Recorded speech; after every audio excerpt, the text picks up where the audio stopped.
Hello hi दोस्तों, मैं किरण। मैं संजू। हम दोनों आप लोगों के बीच एक छोटा सा चुटकुला गीत सुनाने जा रही हूँ। अच्छा लगे तो लाइक करें, सब्सक्राइब करें और शेयर करें और कमेंट कीजिए।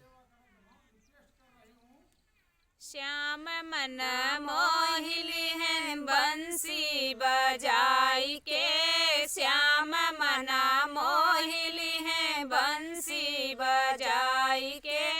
सोने के थाली में जेवना बनाए, सोने के थाली में जेवना बनाए, तू तो जेवना जेली है बंसी बजाई के, जेवना तो जेली है बंसी बजाई के, श्याम मना मोहिली है बंसी बजाई के, श्याम मना मोहिली है बंसी बजाई के, झझरे गेड़ुआ सुराही भर पानी, झझरे गेड़ुआ सुराही भर पानी, गेड़ुला तू घोटली है बंसी बजाई के, गेड़ुला तू घोटली है बंसी बजाई के, श्याम मना मोहिली है बंसी बजाई के, श्याम मना मोहिली है बंसी बजाई के,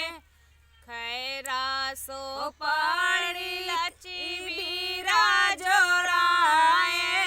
खैरा सो पाड़ी लची बीरा जोराए,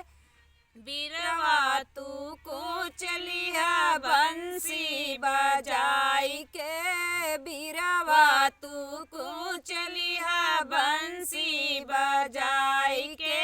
श्याम मना मोहिली है बंसी बजाई के,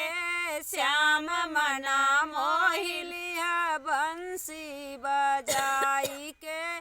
फूला झरिया झरी से जला गाए, फूला झरिया झरी से जला गाए,